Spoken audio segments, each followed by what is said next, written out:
Hello, I'm Thomas Rodi, Archbishop of Mobile.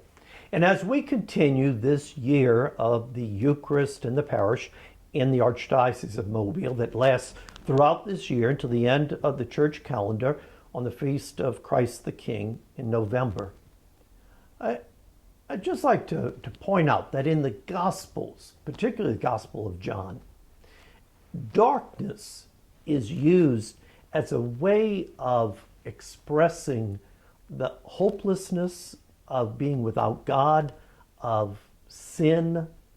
Darkness and light are presented in the Gospels as light is being with God and darkness is being separated from God.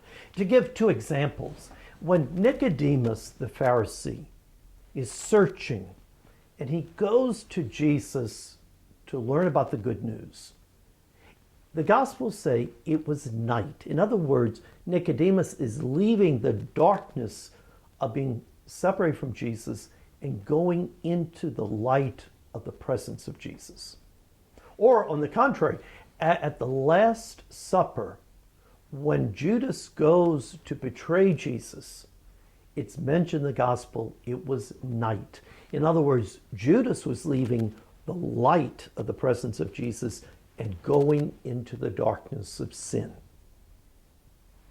Have you ever noticed at Mass, whenever Mass is celebrated, that there is at least one candle, usually more than one, that's lit, a candle on or near the altar? Now, why do we have a candle lit? I mean, we don't need it for light. We have electric lights. We have plenty of light from the sources of the lights in the ceiling. That candle being lit is a symbolic way of saying, here is the true light.